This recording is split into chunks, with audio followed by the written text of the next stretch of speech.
अस्सलाम वालेकुम प्यारे प्यारे व्यूवर्स। अज मैं तुहाडे वास्ते एक ज़बरदस्त रैमडी लैके हाज़र होई हाँ। ये बालों वास्ते रैमडी बहुत मुफीद है। हर किस्म के बालों वास्ते तुसी इस्तेमाल कर सकते हो। कोई मसला किसी किस्म का भी होए तो तुसी ये रैमडी इस्तेमाल करो, इंशाल्लाह तुहानू जरूर फर्क पेगा इस रैमडी दे नाल। ते रैमडी स्टार्ट करने आ। फ्लेम असी ऑन कर लिया। फ्लेम नू तुसी लो टू मीडियम रखना है। एक पाओ तुसी खालस सरसों का तेल जिहड़ा है वो डाल दिता है।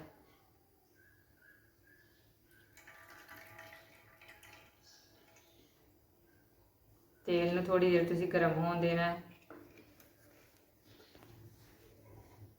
तेल जिहड़ा साडा गर्म हो गया, इहदे विच एक मीडियम साइज का प्याज छिलकियां समेत चॉप करके ते ऐड कर देना है।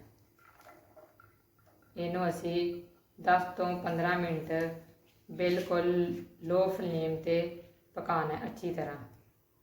इनू ज़्यादा ब्राउन भी नहीं करना ते ज़्यादा इनू तुसी कच्चा भी नहीं रहन देना। नॉर्मल जिहा तुसी इनू मसलन के डार्क लाइट जिहा ब्राउन करना है। तुसी इनू पकाना है इन्ना कि ये लाइट ब्राउन हो जाए। ये रैमडी दे बहुत फायदे ने। हर किस्म की बालों की शिकायत जिहड़ी ये तुहाडी दूर, हर किस्म के बालों वास्ते बहुत मुफीद है। हर किस्म के बालों वास्ते बहुत मुफीद है। अगर तुसी चैनल ते नवे हो इस दौरान ते चैनल नू सबसक्राइब कर लो, लाइक करो, शेयर करो ते फॉलो करो। मैनू कमेंट करके दसो कि तुसी किहड़ी जगह तो मेरी वीडियो वेखण डए हो।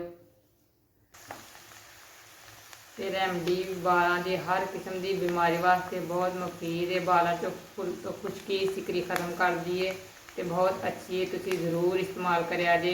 ये मर्द भी इस्तेमाल कर सकते हैं, खवातीन भी इस्तेमाल कर सकते हैं। देखिए इसका कितना खूबसूरत सा कलर आ गया है। 2 मिनट इन होर पकाना है असी। ਇਹਦਾ ਕੱਚਾਪਨ बिल्कुल ख़त्म हो गया है। इस दौरान तुसी फ्लेम ऑफ कर देना है। एक चम्मच वड्डा भर के ਇਹਦੇ ਵਿੱਚ मेथे ऐड कर देने। चूल्हा बंद करके इनू तुसी ठंडिया होने वास्ते रख देना।